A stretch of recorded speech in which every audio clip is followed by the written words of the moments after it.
हाँ हाँ ठीक है, हम भी अब आराम ही करना चाहते हैं। एक एक करके तुम चारों के घर 4-4 महीने रह लेंगे। नहीं नहीं, मैं वो छोटे से शहर बरेली में नहीं रहूंगी। मुझे तो बस तीनों बड़े बेटों के पास रहना है। मैं नहीं, तुम लोग आपस में महीने बांट लो। वहीं कमरे में तीनों बहुएं आपस में बात करने लगी। ऐसे कैसे नहीं रहेंगी, ये कोई बात नहीं होती। वो भी बहू है, उस पर भी जिम्मेदारी पड़े। वो ऐश करे और हम सेवा।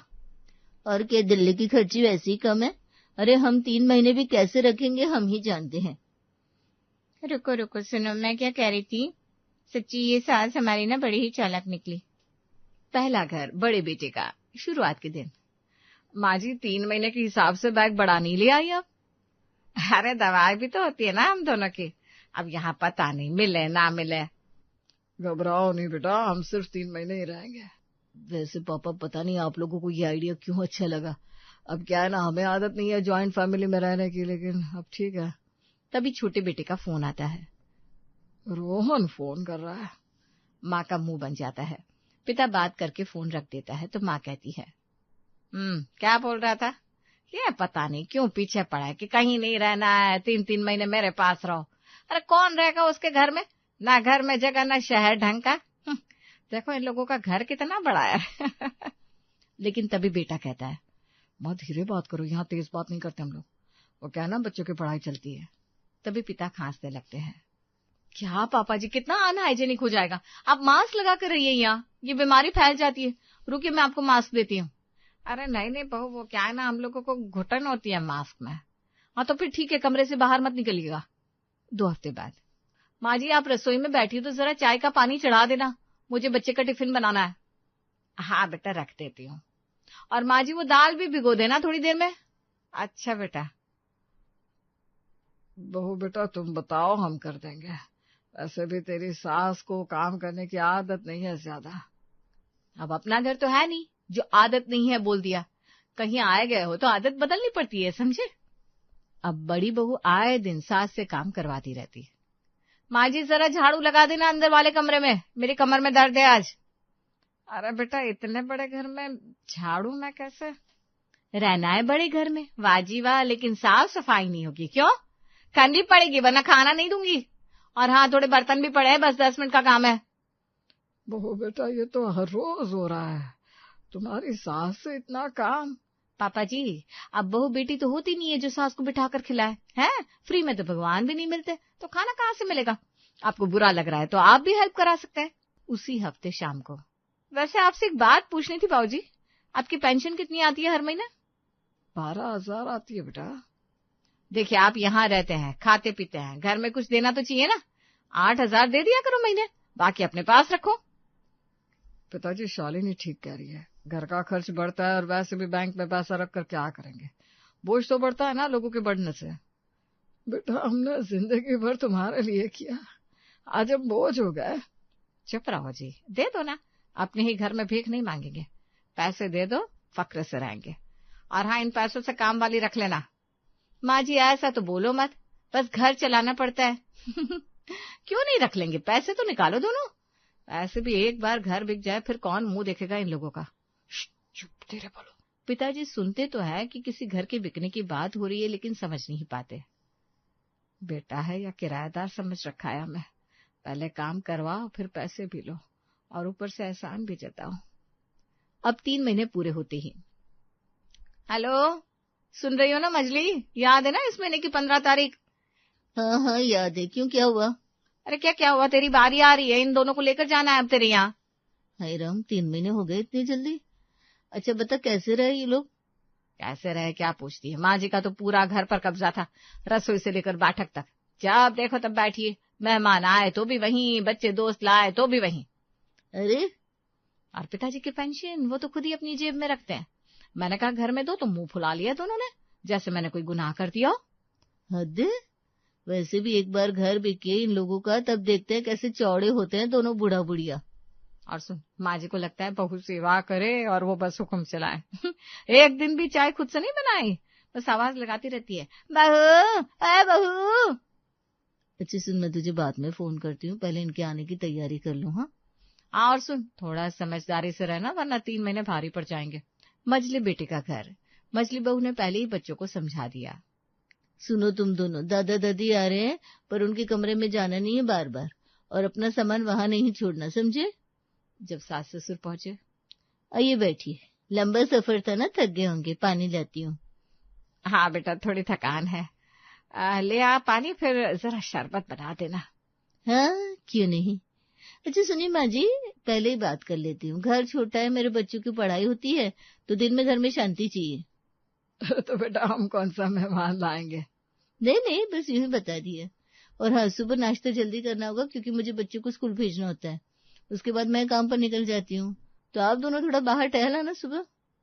बाहर कितनी देर? जब तक मन हो दोपहर तक आ जाना, तब तक खाना तैयार हो जाएगा।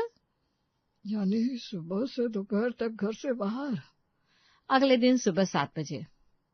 माँ जी पिताजी नाश्ता रख दिया है, खा लो और जरा बाहर घुमाओ, ताजी हवा अच्छी लगेगी। अरे पर अभी तो 7 बजे है। हाँ तो सुबह की हवा अच्छी होती है, डॉक्टर भी यही कहते हैं, चलो निकलो। अरे बेटा बाहर धूप है, मुझे धूप में जाना मना है।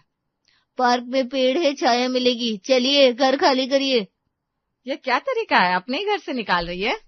चुप रहो, चलो बाहर बैठते हैं, घर में कलेश नहीं होना चाहिए हम लोगों के घर। दोनों बुजुर्ग पार्क की बेंच पर बैठे रहे, घड़ी देखते रहे, दोपहर का इंतजार करते रहे। जी ये हमारी किस्मत है, बेटों के घर में रहते हैं, पर मेहमान से भी बुरा हाल है। कुछ मत बोलो, चुपचाप सहो। कब तक सहूंगी जी, और कितना सहूं? चलिए चलकर अपने मकान में रहते हैं, क्या जरूरत है हम लोगों को घर घर घूमने की।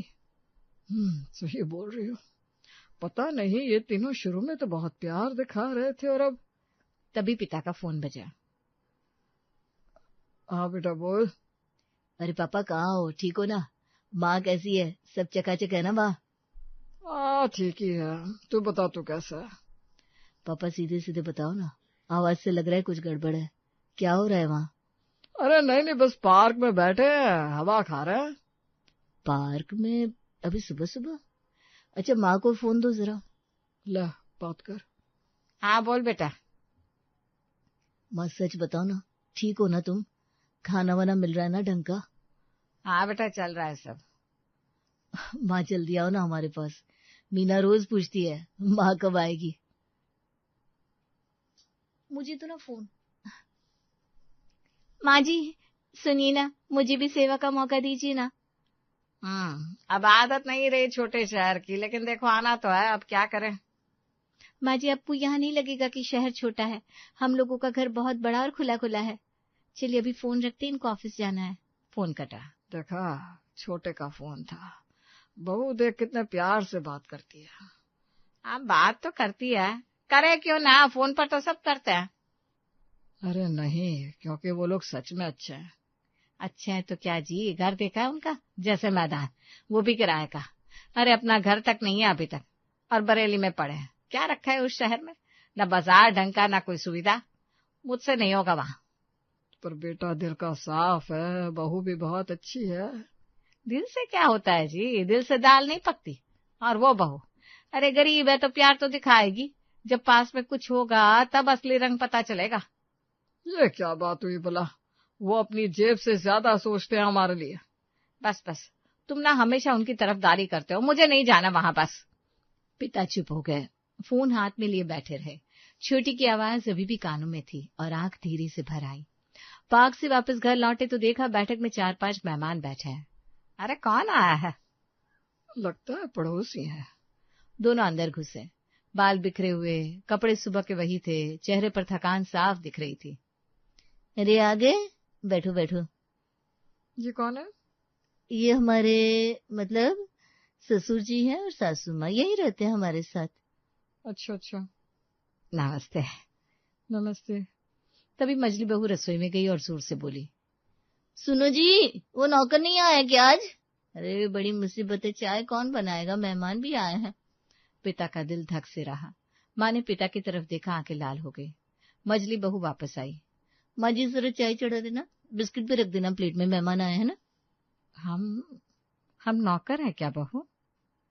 अरे माँ जी वो मैंने नौकर के लिए कहा था, अब बुरा क्यों मान रही है, जरा सा काम है चलिए। बेटा हम सुबह से बाहर बैठे हैं, थके हुए हैं। तो क्या हुआ पिताजी, 5 मिनट का काम है, बस चाय बना दो। चलो सामान बांधो, अपने घर चलते हैं। हाँ, बंद पड़ा है तो क्या, झाड़ू पोछा करके रह लेंगे, पर किसी के सामने हाथ नहीं फैलाएंगे। दोनों ने चुपचाप सामान बांधना शुरू किया। एक एक चीज उठाई और बैग में रखते गए। तभी मझला बेटा आया। अरे ये क्या हो रहा है, कहाँ जा रहे हो आप? अपने घर जा रहे हैं बेटा। क्यों, क्या हुआ? किसी ने कुछ कहा क्या? किसी ने क्या कहना है बेटा, हम खुद समझ गए। नौकर की जरूरत है तो रख लो कोई, हम नहीं रहेंगे। अरे पिताजी रुको रुको, मुझे माफ करो, सच में इसने सही में बहुत गलत किया। मैं बात करता हूँ उससे, पर आप मत जाओ। अगर आप ऐसे चले गए तो मैं खुद को कभी माफ नहीं कर पाऊंगा। बेटा अब रहने दे। पिता की आंखें भर आई। माँ ने पिता की तरफ देखा। पिता ने लंबी सांस ली, बैग वापस रख दिया। रात को मझले बेटे ने बड़े भाई को फोन लगाया। भाई सुन, आज तो बड़ा झंझट हो गया। क्यों, क्या हुआ? अरे मम्मी पापा सामान बांध रहे थे, कह रहे थे अपने घर जाएंगे, किसी के यहाँ नहीं रहेंगे। क्यों, कैसे, क्यों? अरे शिवी ने नौकर वाली बात कह दी सामने मेहमानों के, और बच्चों ने भी कुछ बोल दिया, बस भड़क गए दोनों। तो फिर तूने रोका कि नहीं? हाँ, रो धोकर मनाया, रुक गए अभी, पर मूड खराब है दोनों का। अरे भाई, ये सब ठीक नहीं हुआ। अगर वो अपने घर चले गए तो सब गड़बड़ हो जाएगा। मतलब? अरे मतलब समझ, हमने तीसरे और छोटे भाई से बात की थी ना, वो घर बेचने का प्लान है हमारा। माँ बाप को क्या ही पता चलेगा, बुजुर्ग है, हम कागज करा लेंगे किसी तरह और चारों भाई पैसे बांट लेंगे। हाँ, पर अगर वो घर में रहने लगे तो? इसीलिए तो कह रहा हूँ ना, घर मत जाने देना, इधर उधर घुमाते रहो। 3 महीने यहाँ 3 महीने वहाँ, इसी चक्कर में रखो। तब तक हम रजिस्ट्री का काम निपटा देंगे। पर भाई अगर पता चल गया उन्हें तो? अरे कैसे पता चलेगा, उन्हें क्या पता कागज कैसे होते हैं। और हम चारों भाई मिले हुए हैं, कोई बताएगा नहीं। और छोटा? अरे छोटे को क्या बताना, वो तो वैसे ही अलग रहता है। उसका हिस्सा कम रखेंगे या रखेंगे ही नहीं, देखते हैं। ठीक है भाई, पर जल्दी करो, कब तक इन्हें संभालते रहेंगे? अरे जल्दी होगा, बस तू उन्हें वहीं रोके रख। फोन कट गया। और उस घर में जहां माँ बाप चुपचाप लेटे थे, उन्हें क्या पता था कि उनकी अपनी छत उनसे छीनने की तैयारी हो रही थी। 3 महीने पूरे होने वाले थे।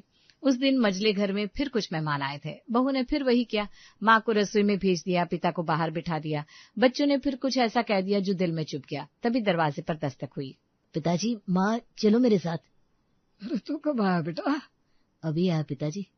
पर पहले ये बताओ, ये आंखें क्यों भरी है? कुछ नहीं बेटा, चल रहा है सब। माँ मैं अंधा नहीं हूँ, चलो सामान उठाओ, अभी चलते हैं। अरे रुको रुको, अभी तो 3 दिन बाकी है। 3 दिन नहीं रहेंगे भाई, बस हो गया। माँ बाप चुपचाप उठे, सामान उठाया और निकल गए। रास्ते में गाड़ी में, बेटा तेरे शहर में सब मिल तो जाता है ना, बहुत ही छोटा शहर है, पता नहीं कैसे लोग होंगे। चुप करो, शर्म नहीं आती? बेटा लेने आया है और तुम अभी से बड़े शहर वालों ने बड़ा सुख दे दिया ना। तभी वो घर पहुंचे। दरवाजा खुला। छोटी बहू सामने खड़ी थी, चेहरे पर सच्ची मुस्कान थी। उसने दोनों के पैर छुए, गर्म पानी दिया पैर धोने के लिए, तौलिया और फिर गर्मा गर्म चाय। और दोनों बच्चे सीधे दादा दादी के गले से लिपट गए। बेटा महीनों बाद किसी ने गले लगाया है। रात के खाने पर, बेटा तुम लोगों का घर तो बहुत खुला खुला है, ऐसा लग रहा है जैसे किसी रिसोर्ट में है।